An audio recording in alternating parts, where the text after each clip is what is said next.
Hey guys, Brady here with your daily tennis lesson, capping off the week of how to beat a lobber. And we've got a pretty cool play for you guys to use to beat this opponent that tends to lob the ball every time you guys are approaching to the net.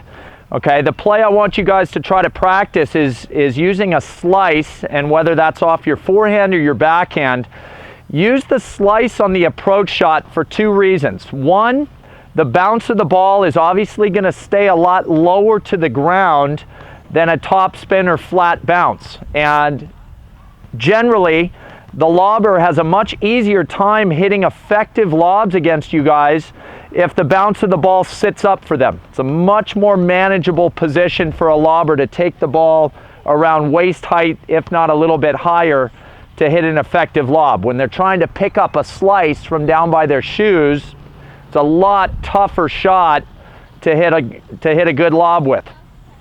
Secondly, with this play, rather than keep the slice deep, I'm going to try to land my slice inside Mark's service box. And don't confuse this with a drop shot. I'm not drop shotting Mark.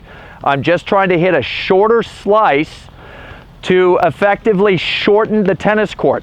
Because if you thought about Mark coming up and lobbing from around his service line, you know, if he's got to come up into, you know, this zone up here and pick up this short slice from me, lobbing from here versus from the baseline, he's got way less court to work with to fly the ball into the court.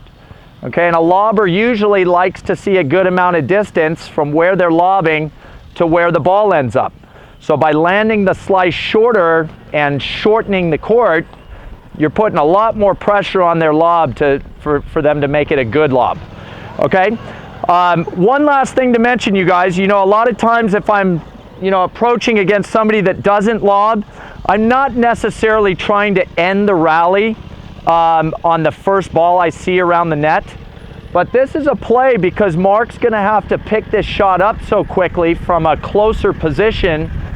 I might very well get an overhead or a high volley that I'm trying to put away on that very first shot after the approach, okay? All right, so guys, I'm going to actually do this wrong to start. I'm going to hit the slice, but I'm going to keep it up in the air and a little bit deeper in the court. Your guys' job is to watch Mark's comfort level with his lob. See if he looks good and confident hitting his lob or if he looks pressured. Here we go.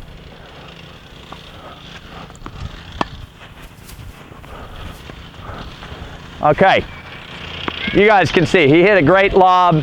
I have a play on that, but I don't want to be coming into that shot all that often. So now here's the slice that's shorter.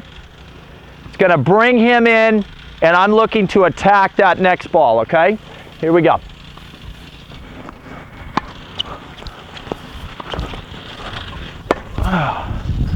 Look at that one more time.